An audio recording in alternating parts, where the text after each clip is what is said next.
Salam, salam la famille, j'espère que vous allez bien. Alors, comme d'habitude, soyez les bienvenus dans mon petit bureau.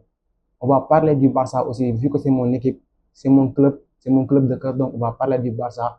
La saison de Barça s'est terminée le week-end passé avec une victoire 2 contre Séville.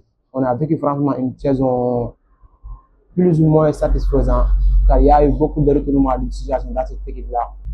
Avant de commencer, je te demande juste de liker la vidéo et d'ajouter un commentaire pour me donner de la force. Si tu viens d'arriver, je te demande aussi de s'abonner et d'activer la cloche de notification pour ne manquer aucune de nos vidéos. 9 défaites, c'est trop pour une équipe comme Barcelone. Et moi, ça me fait mal au cœur parce que mon Barça, là, moi, je supporte Barça, c'est mon club de cœur. Depuis que je suis enfant, je supporte Barcelone. Donc, ça me fait mal au cœur. J'avais de la place car en Champions League, en Ligue des Champions, dem nañ ba quart de finale. Et il y avait moyen au moins d'aller jusqu'en finale parce que nous, on a eu la chance d'être dans le chapeau, c'était un peu léger. On avait Paris, Paris. Et on a perdu contre Paris Saint-Germain au match retour.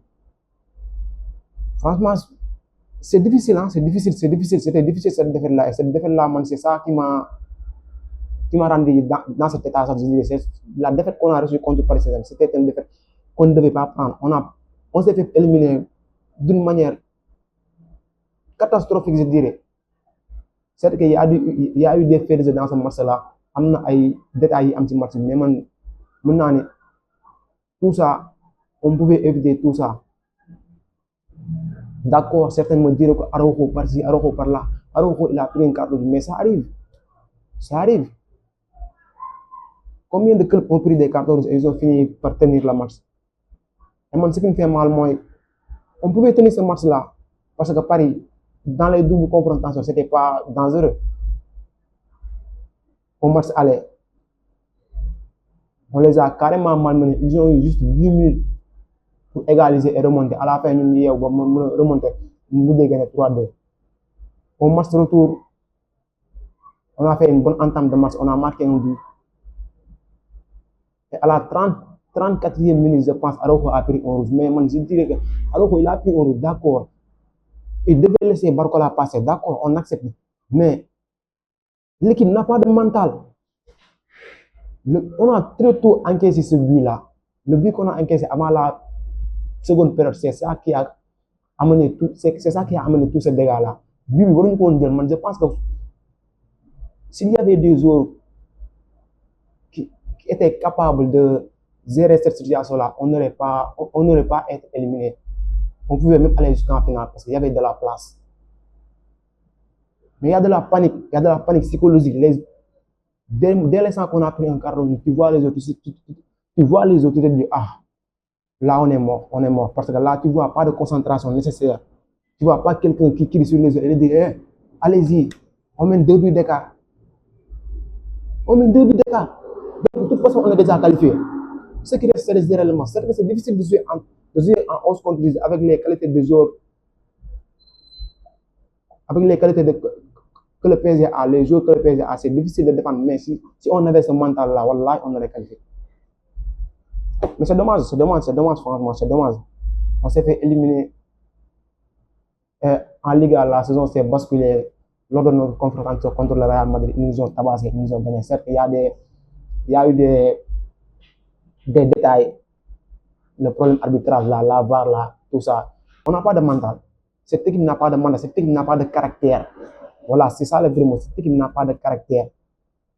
On encaisse un but, même pas 30 secondes. C'était contre Girona. On encaisse un but. On marque un but, autant pour moi. On marque un but, même pas 30 secondes, on encaisse. Et c'est ça qui est catastrophique. Franchement, c'est ça qui est catastrophique. Araujo, en fait, il a été vraiment nul. Araujo. On ne te reconnaît pas, Araujo. Araujo, on ne te reconnaît pas.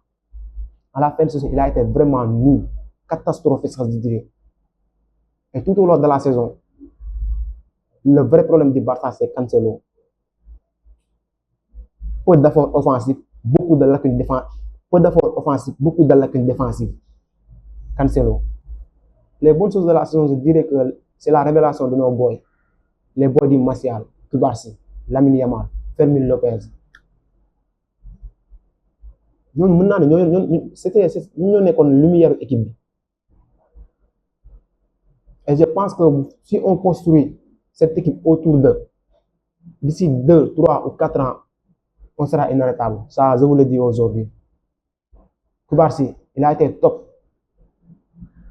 Équipe et c'est ça, un joueur de caractère. Moi, je n'avais pas confiance à lui, surtout au début. C'est qu'il avait, il avait de bons débuts contre Betis Séville. Mais je me dis que, attends, il faut qu'on l'attende un tout petit peu. Mais le match retour qu'il avait fait contre Napoli, c'est là que je me suis dit, ok, ce joueur-là mérite sa place. Et il nous a carrément montré ça tout au long de la saison. Et franchement, chapeau à lui. Fermin Lopez aussi a fait une bonne saison. Wow. En tant que remplaçant, en tant que super sub. Super sub, ce sont des joueurs qui ci banc bi la ñuy jugee mais ils peuvent être décisifs et chaque équipe a besoin de ce genre là comme Fermin Lopez. Arsenal am na ko, Real Madrid am na ko, Manchester City am na ko. Super sub mooy joueur yooyu nga xamante ne il sort du banc mais il marque, il parvient à être décisif en rentrant. Joselu, Brahim Diaz, Leandro Trossard, Alvarez. Chaque équipe a besoin de ce genre de joueur là mais man Fermin Lopez man carrément je dis qu'il doit être titulaire la saison prochaine à Barcelone. Il a cette faculté-là de se déplacer, de casser les lignes avec des courses ou bien avec le ballon. Et ce jour-là, nous, cette équipe en a besoin. Donc, man, je ne sais pas qu'est-ce que Hansi Flick va faire, mais il y a du talent. Il y a du talent dans cette équipe, il y a du talent. Et Fermin Lopez, man, il m'a bluffé cette saison. J'ai été même choqué. À la fin, je vois du De Bruyne chez lui. Un remplaçant qui claque 12 buts, 11 buts. Non, je pense que c'est 12 buts. Hein. Fermin Lopez. Attends, je vais voir. Fermin Lopez. Waouh. Un attaquant qui claque 11 buts. Un milieu de terrain, en plus, un remplaçant qui claque 11 buts en une saison. Vraiment, chapeau à lui. Chapeau. Il a fait une bonne saison. Il a fait une saison extraordinaire, je dirais. Certes qu'on n'a pas été, qu'on n'a pas été sacré champion, ou bien qu'on n'a pas eu de titre, mais il a fait une saison vraiment extraordinaire, Fermin. Il y a aussi Lamine Yamal. Il nous a bluffé, lui. Il nous a bluffé. Oh, Lamine Yamal. Donc, tu vois cette équipe-là, il y a de bonnes choses. Il suffit qu'il soit bien encadré. Nous avons coach boo xamante ne moo leen remettre en confiance. Et cette équipe-là, c'est une équipe boobu on nous amène 2 ou 3 jours qui ont la mentalité de gagneur là. Si on a ça, je vous jure qu'on peut faire quelque chose. On peut faire de bonnes choses la saison prochaine ou bien les saisons à venir. Et finalement, et franchement, j'ai de l'espoir. Je pense que la saison prochaine, ça sera la bonne. Avant de parler en Philippe, moi, je vais parler de Xavi. On le remercie, hein, moi, je le remercie. Je l'ai toujours critiqué, je l'ai toujours traité de nulard. Depuis qu'il est venu, moi, je l'ai traité de nulard. Je me suis dit que Xavi est un nulard. Mais, il a remporté 2 trophées en 3 ans. Il a pas mal, pas mal. Et, moi, avec mes équipe, il n'y avait pas un autre coach qui voulait Barcelone car l'union de l'équipe c'était catastrophique. Il y avait des Mingueza, des Memphis Depay, des Trincao par-ci, ces tocards-là, ces nullards-là, des Bellerin. Et malgré tout ça, il a eu l'audace de venir prendre cette équipe. Et à la fin, il a remporté 2 titres. Et franchement, bravo et merci pour tout. Et j'ai entendu qu'il n'a même pas pris son indemnité de licenciement. Pour ça, on doit le remercier. Wow. J'ai vu beaucoup de supporters Barcelone le critiquer. Mais la manière dont il est parti, vraiment, ça me fait mal au cœur. Hein. La manière dont il est parti. Et c'est ce qui montre qu'à Barcelone, il y a eu. C'est un peu catastrophique ce qui se passe là-bas. La direction du Barcelone, je n'arrive pas à les reconnaître. Tu ne peux pas dire que lors de notre défaite contre Villarreal, c'était en janvier, je pense, ou février, Xavi avait dit, je pars. Et du moment où Xavi dit je pars, l'équipe commence à performer. Il commence à gagner des matchs. Ils ont enchaîné, je pense, 11 matchs sans défaite. Et tout au long de cette période-là, c'est Laporta qui sont équipe dit, on espère que Xavi va rester, on espère que Xavi va rester. On se dit, ok, l'équipe s'est libérée, les joueurs commencent à performer, ils commencent à prendre un peu de confiance. Et du jour au lendemain, on se lève et on dit finalement Xavi ne va pas rester. Et c'est là que les problèmes ont commencé. Moi, je me suis dit que, mais qu'est-ce qui se passe dans ce club-là? Xavi part, Xavi dit je vais partir. Quelques mois après, Laporta sort et dit Xavi va rester. On est dit d'accord, voilà, il peut rester vu que il y a eu de bonnes choses, il y a eu de bonnes choses surtout en fin de saison. On est d'accord, donc peut-être mën nañ ko may benn 1 an wala 2 ans mu construire équipe bi parce que les boys commencé à vraiment s'attacher à lui xam na boy bu baax baax ndax boy moom moo leen relancé donc on s'est dit que ça va quoi. Et après du jour au lendemain Laporta sort encore et dit finalement Xavi ne va pas rester, il va être viré. Et ça c'est la raison pour quelle raison parce que Xavi a dit maanaam moom amul équipe bi nga xamante ni moom bëgg na ko. Il n'a pas l'équipe qu'il veut, il n'a pas les joueurs à sa disposition. Amul joueurs yi nga xamante ni maanaam am joueurs yi nga xamante ni tey jii nii mu am joueur bi nga xamante ni leer na ko ni mën na compétir mën na concurrence ak Real Madrid, mën na concurrence ak Manchester City, mën na concurrence ak Bayern, mën na concurrence ak keneen. Et il a raison franchement man je suis carrément d'accord avec lui. Man Xavi musuma d'accord ak moom j'ai toujours dit que c'était un nulard, je l'ai toujours critiqué ici, je l'ai toujours critiqué ñi ma xam bu baax ba xam nañu man Xavi je l'ai toujours critiqué. Mais là moom il a carrément raison, il n'a pas cette tête qu'il faut. Mais Laporta bëggul ko wax dëgg, il ne veut pas qu'on lui dise la vérité. Et Xavi a parfaitement raison tout au long de ça. Xavi a parfaitement raison, il a carrément dit la vérité et c'est ça. Et si tu vois l'effectif du Real et l'effectif du Barça, il n'y a pas photo. Il n'y a pas photo. Comment tu peux avoir des Oriol dans ton équipe? Non, le Barça, là, il nous fatigue quoi? Il nous fatigue.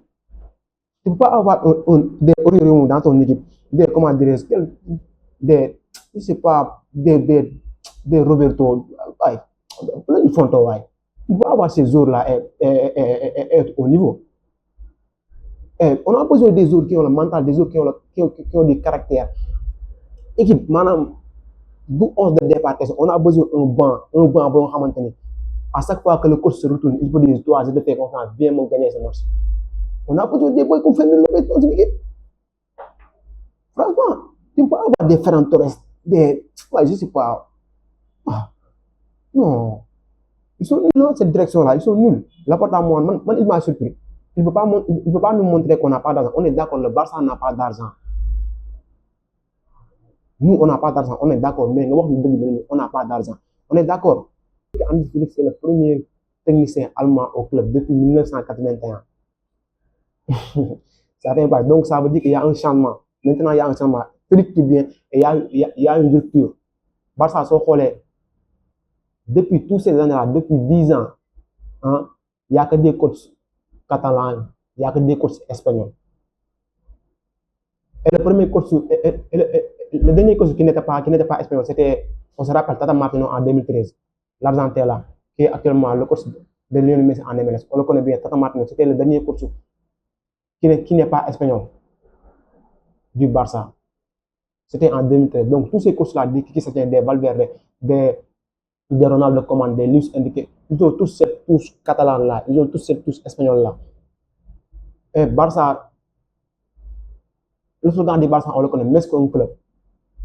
Donc ben groupe lañ defoon nii rek ku nekk di jox sa morom kii su ñëwee tey kii ñëw et ça maintenant je peux dire que ça il y a eu une rupture, donc c'est Philippe qui vient dans un nouveau environnement et c'est son premier challenge à l'extérieur, donc je pense qu'il est assez motivé pour pouvoir changer la mentalité des joueurs parce que le Barça, il faut qu'on le dise, je l'ai dit tantôt, cette équipe n'a pas de caractère, cette équipe n'a pas de mental, cette équipe n'a pas cet aspect de gagneur.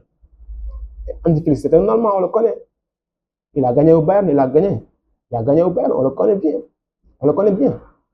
Donc, il a cette mentalité de gagne-là. Et je pense qu'il pourrait transmettre ça à ses joueurs. Au-delà de la chance, car il connaît certains cadres dans le vestiaire du Barça. Il connaît bien Lewandowski, il a joué avec lui, il a gagné avec lui. Il connaît bien Gundogan, il connaît bien Ter Stegen.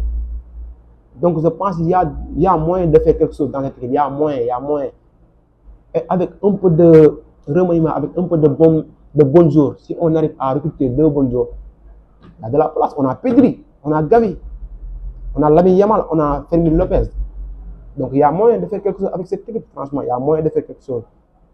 Et je pense qu'il atteindra ce résultat. Nous, on le connaît, on a confiance en lui et je pense qu'il pourra faire quelque chose. Ça, je vous l'assure.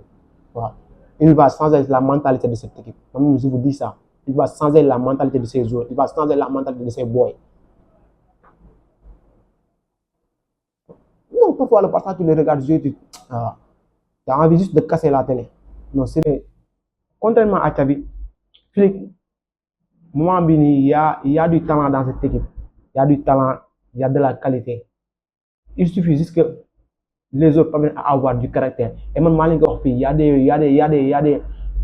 des Fermin Lopez là, des Lamine Yamal, des Koubarsi, comment il s'appelle, des Pedri, des Gabi. S'ils arrivent à avoir cette mentalité allemande là, cette mentalité de gagneur là, on ne va jamais perdre. On sera imbattable, je vous dis. Ça, mon Malin prenez note. C'est Lamine Yamal là, c'est Pedri, s'ils arrivent à avoir ce mental là, s'ils arrivent à avoir cette mentalité allemande là, on ne va jamais perdre. On sera imbattable et on gagnera la Ligue des Champions, Inch'Allah.